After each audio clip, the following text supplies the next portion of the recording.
Bonjour. Au menu de ma petite vidéo d'aujourd'hui, je vous propose deux thèmes.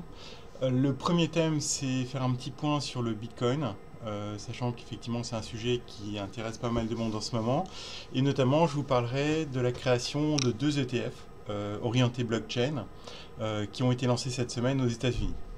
Enfin, je finirai par un petit update sur l'euro-dollar qui, comme vous le savez, a touché des plus hauts sur 52 semaines.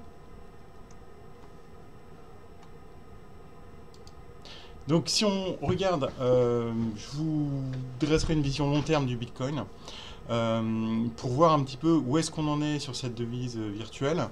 Donc là en fait sur ce graphique là, vous avez un graphique du Bitcoin depuis 2011, donc un graphique plutôt long terme, avec en bas ce qu'on appelle un ATR, ce que je calcule qui est un ATR normalisé sur 20 séances, c'est-à-dire ça reflète la variation moyenne sur 20 séances en intraday du Bitcoin. Donc là, ce qu'on peut voir, c'est qu'aujourd'hui, on est sur des variations quotidiennes de plus de 10%, donc c'est énorme, une volatilité intraday qui est énorme. Et ce qu'on peut voir, c'est que dans le passé, on a déjà vu des volatilités similaires. On en a vu en 2011, donc là vous voyez ici, on en a vu en 2013 à deux reprises, et dans une moindre mesure en début 2015. Donc ce qu'on peut voir, c'est qu'à chaque fois qu'on a une volatilité supérieure à 10% en intraday, ça s'accompagne souvent, c'est souvent des périodes de top sur le Bitcoin. Vous le voyez ici, avec les flèches rouges. Et c'est vrai que de ce point de vue-là, on peut considérer que la consolidation de 50% qui s'est amorcée depuis un mois doit durer plus longtemps.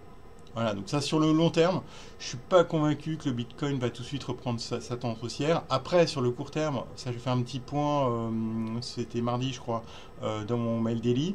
Euh, En dessous de 10 000, quand même, si vous cherchez à acheter du Bitcoin, ça peut être un point d'entrée assez intéressant. Et on a vu effectivement qu'hier, il y a une grosse réaction technique, hier avant-hier, sur ce seuil des 10 000, des 10 000 dollars. Voilà, donc éventuellement une phase de rebond technique qui se met en place.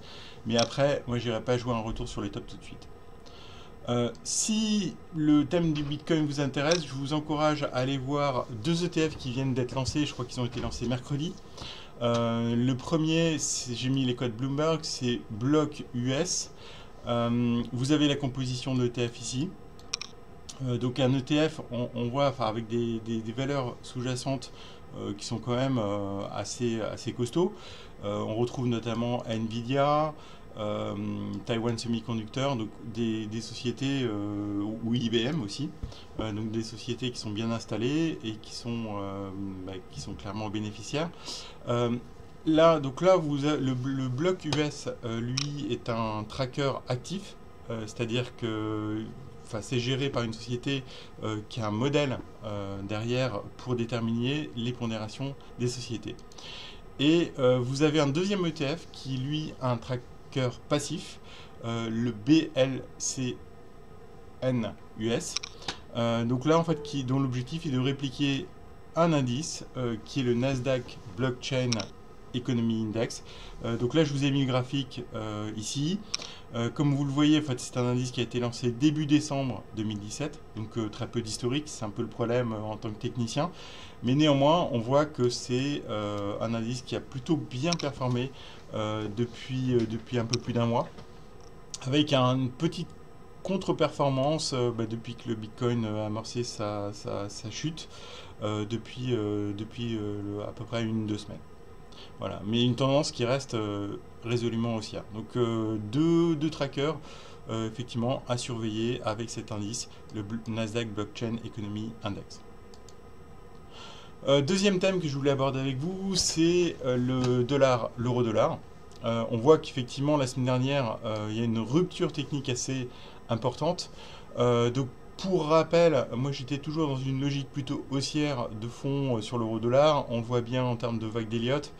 Donc 1, 2, 3, 4. Donc un schéma typique de tendance haussière.